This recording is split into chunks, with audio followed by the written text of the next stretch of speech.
चरितमानस बालकांड। विषय दशरथ जी के पास जनक जी का दूत भेजना। अयोध्या से बारात का प्रस्थान। भावार्थ सहित। कही जय जय जय रघुकुल केतु, भृगुपति गए बनहि तप हेतु। अपभय कुटिल मही पडराने, जहाँ तहाँ कायर गवहीं पराने। हे रघुकुल के पताका स्वरूप श्री रामचंद्र जी, आपकी जय हो जय हो जय हो। ऐसा कहकर परशुराम जी तप के लिए वन को चले गए। यह देखकर दुष्ट राजा लोग बिना ही कारण के मनःकल्पित डर से श्री रामचंद्र जी से तो परशुराम जी भी हार गए। हमने इनका अपमान किया था, अब कहीं ये उसका बदला न ले, इस व्यर्थ डर से डर गए। वे कायर चुपके से जहां तहां भाग गए। दोहा। देवन दीन्हि दुदुम्भी प्रभु, पर बरसहि फूल। हर्षे पुर नर नारी सब, मिटी मोहमय सूल। देवताओं ने नगाड़े बजाए, वे प्रभु के ऊपर फूल बरसाने लगे। जनकपुर के स्त्री पुरुष सब हर्षित हो गए। उनका मोहमय अज्ञान से उत्पन्न सूल मिट गया। अति गह गहे बाजने बाजे, सबहि मनोहर मंगल साजे। जूथ जूथ मिलि सुमुखि सुनयनी, करहि गान कल को किल बयनी। खूब जोर से बाजे बजने लगे, सभी ने मनोहर मंगल साज सजे। सुंदर मुख और सुंदर नेत्रों वाली तथा कोयल के समान मधुर बोलने वाली स्त्रियां झुंड की झुंड मिलकर सुंदर गान करने लगी। सुख विदेह कर बर निन जाई, जन्म दरिद्र मनहु निधि पाई। विगत त्रास भय सिय सुखारी, जनु विधुदय चकोर कुमारी। जनक जी के सुख का वर्णन नहीं किया जा सकता, मानो जन्म का दरिद्री धन का खजाना पा गया हो। सीता जी का भय जाता रहा।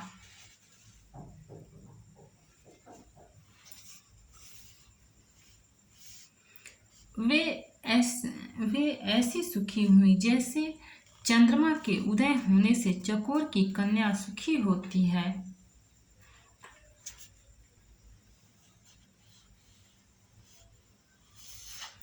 जनक किन्ह कौशिकहि प्रणाम, प्रभु प्रसाद धनु भंजऊ राम। मोहि कृत कृत्य किन्ह दुहु भाई, अब जो चित सो कहिय गोसाई। जनक जी ने विश्वामित्र जी को प्रणाम किया और कहा, प्रभु ही की कृपा से श्री रामचंद्र जी ने धनुष तोड़ा है। दोनों भाइयों ने मुझे कृतज्ञ कर दिया। हे स्वामी, अब जो उचित हो सो कहिए। कह मुनि सुनो नरनाथ प्रवीणा, रहा विवाहु चाप आधीना। टूटत ही धनु भयो विवाहु, सुर नर नाग विदित सब काहू। मुनि ने कहा, हे चतुर नरेश सुनो, यो तो विवाह धनुष के अधीन था। धनुष के टूटते ही विवाह हो गया।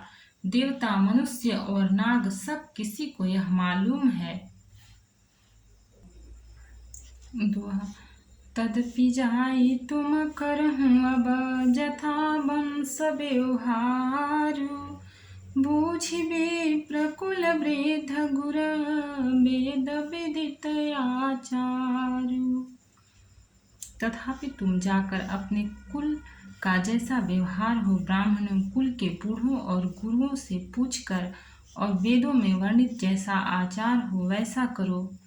दूत अवधपुर पठवहु जाई, आनहि नृप दशरथ ही बुलाई।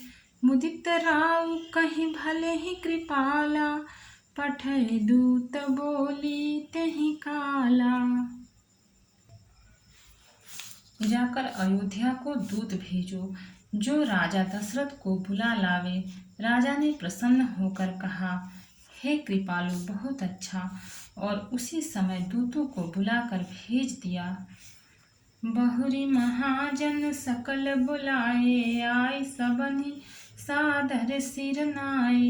हाट बाट मंदिर सुरबासा, नगर संवारहु चारिहु पासा।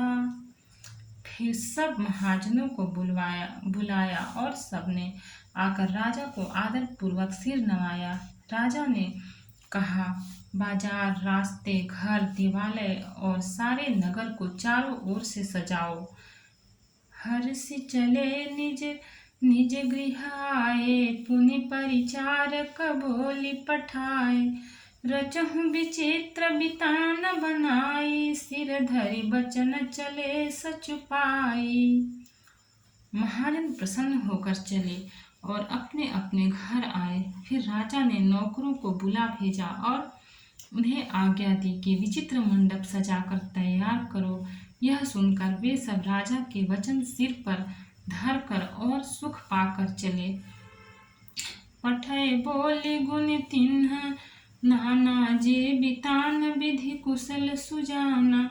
विधि बंदी तिन कीन्ह अरंभा, बिरचे कनक कदली के खंभा। उन्होंने अनेक कारीगरों को बुला भेजा, जो मंडप बनाने में कुशल और चतुर थे। उन्होंने ब्रह्मा की वंदना करके कार्य आरंभ किया और पहले सोने के केले के खंभे बनाए।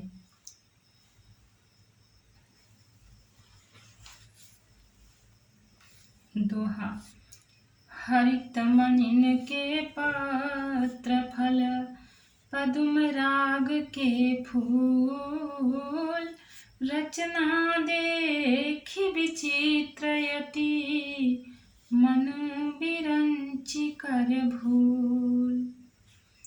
हरी हरी मणियों, पन्ने के पत्ते और फल बनाए तथा पद्मराग मणियों, मणिक के फूल बनाए। मंडप की अत्यंत विचित्र रचना देखकर ब्रह्मा का मन भी भूल गया।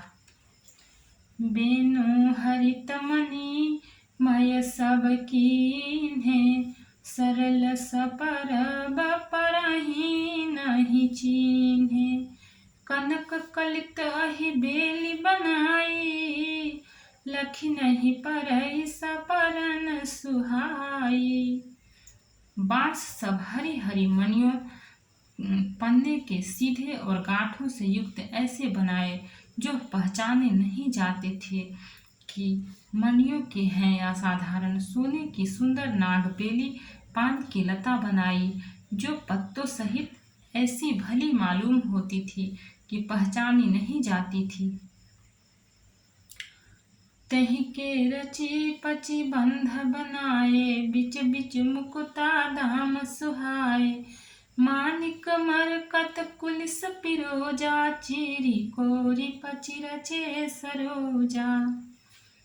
उसी नागबेली की रचकर और पच्चीकारी करके बंधन बांधने की रस्सी बनाए। बीच बीच में मोतियों की सुंदर झालरें हैं।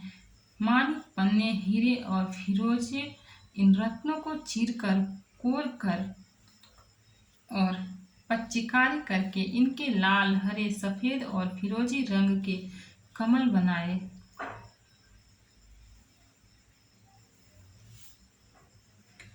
किए भृंग बहुरंग बिहंगा, गूंजहि कूंजहि पवन प्रसंगा।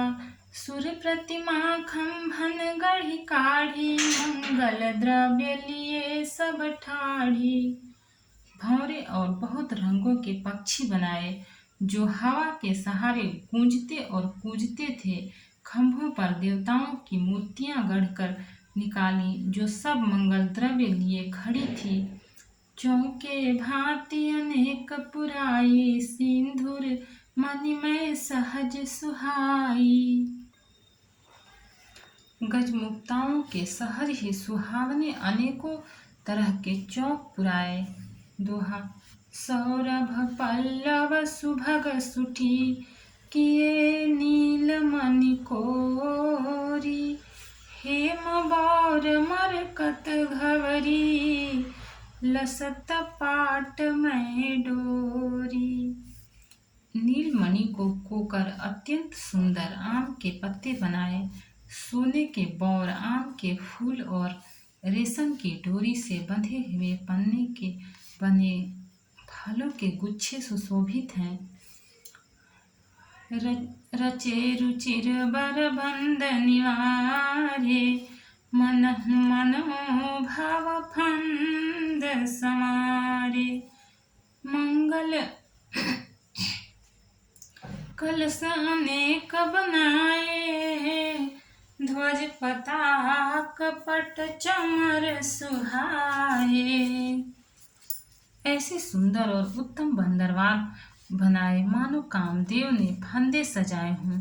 अनेकों मंगल कलश और सुंदर ध्वजा पताका पर्दे और चमर बनाए। दीप मनोहर मणिमय नाना, जाई न बरनी विचित्र बिताना। जहि मंडप दुलहिनी बैदेही, सो बरनै सीमति कवि केही। जिसमें मणियों के अनेकों सुंदर दीपक हैं, उस विचित्र मंडप का तो वर्णन ही नहीं किया जा सकता। जिस मंडप में श्री जानकी जी दुल्हन होंगी, किस कवि की ऐसी बुद्धि है जो उसका वर्णन कर सके। दुलहु राम रूप गुण सागर, शोभितानु तिहु लोक उजागर। जनक भवन कै शोभा जैसी, गृह गृह प्रतिपुर देखिय तैसी। जिस मंडप में रूप और गुणों के समुद्र श्री रामचंद्र जी दूल्हे होंगे, वह मंडप तीनों लोकों में प्रसिद्ध होना ही चाहिए। जनक जी के महल की जैसी शोभा है, वैसी ही शोभा नगर के प्रत्येक घर की दिखाई देती है। जेहि तेरहुति तेहि समय निहारी, तेहि लघु लागी लगहि भुवन 10 चारी। जो संपदा नीच गृह सोहा, सो बिलो कि रघुनायक मोहा।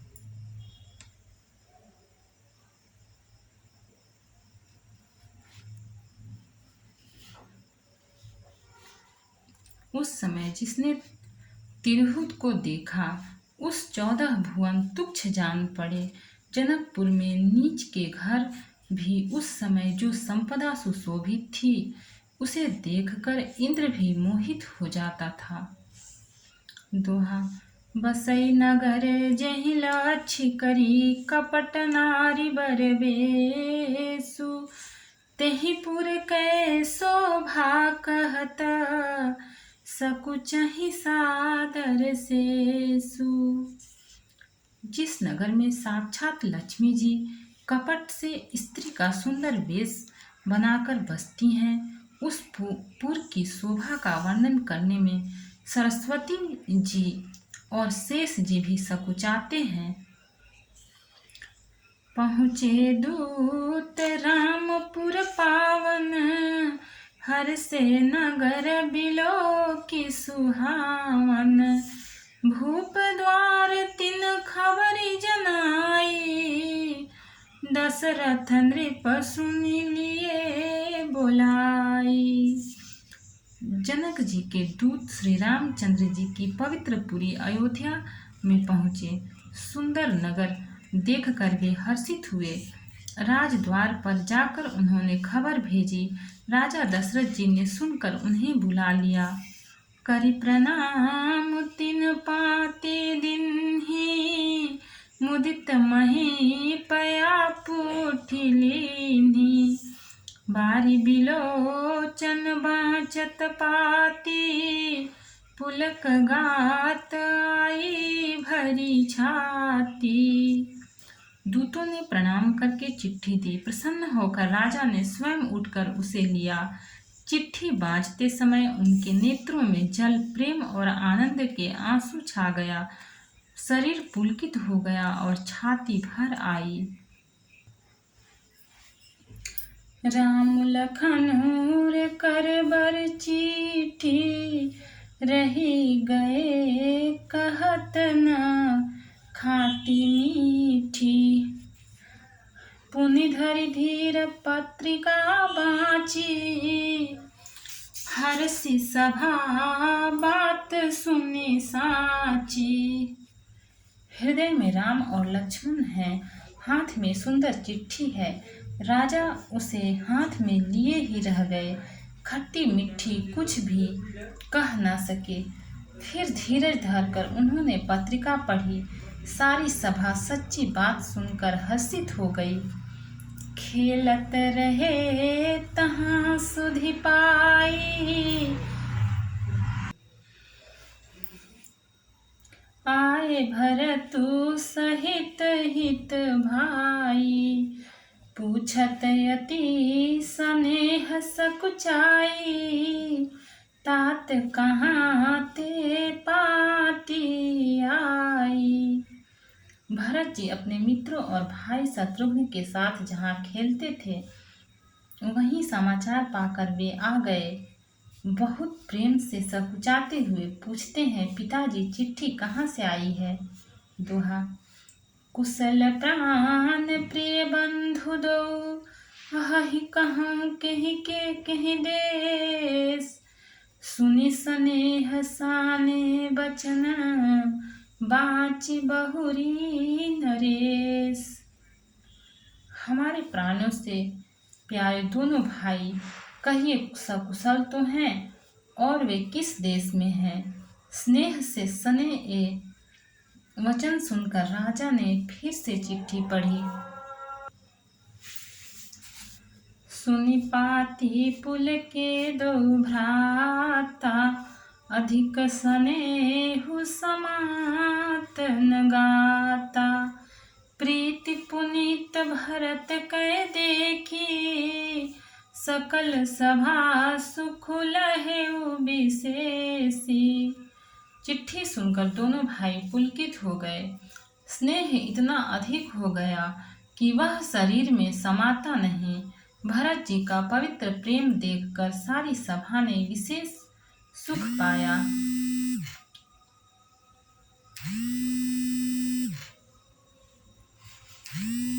तब नृपदूत निकट